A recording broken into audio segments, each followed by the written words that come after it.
श्री कृष्ण कहते हैं, भरोसा खुद पर रखो तो ताकत बन जाती है और दूसरों पर रखो तो कमजोरी बन जाती है।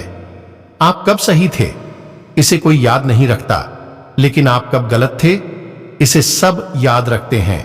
श्री कृष्ण कहते हैं कि केवल डरपोक और कमजोर ही चीजों को भाग्य पर छोड़ते हैं, लेकिन जो मजबूत और खुद पर भरोसा करने वाले होते हैं वे कभी भी नियति या भाग्य पर निर्भर नहीं करते।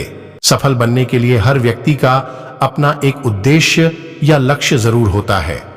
इन्हीं लक्ष्यों की प्राप्ति के लिए व्यक्ति कोशिश करता रहता है, लेकिन कुछ लोग ऐसे भी होते हैं जो सफल तो होना चाहते हैं, लेकिन उनका अपना निश्चित उद्देश्य या लक्ष्य नहीं होता है।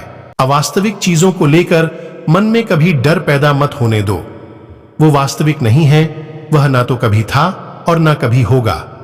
इसके विपरीत जो वास्तविक है वह हमेशा से था और उसे ना तो बदला जा सकता है ना कभी नष्ट किया जा सकता है। किसी भी चीज को समझने के लिए सबसे पहले मन को शांत रखना चाहिए और फिर काम पर ध्यान देना चाहिए, क्योंकि हम मन से ही प्रश्न खोज लेते हैं और मन में ही जवाब देकर बैठ जाते हैं।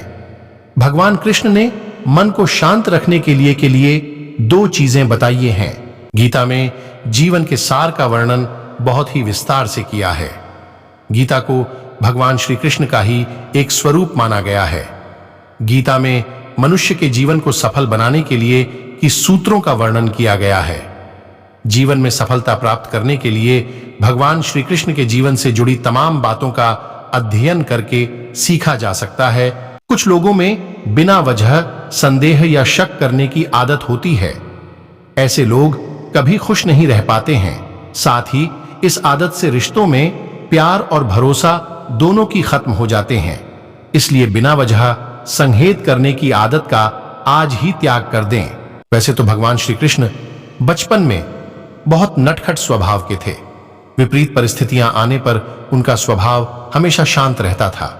कृष्ण जी भगवान विष्णु के अवतार थे और वे यह बात जानते भी थे कि कंस मामा उन्हें बार बार मारना चाहते थे, फिर भी वे शांत रहते थे और समय आने पर कंस के हर प्रहार का मुंह तोड़ दिया।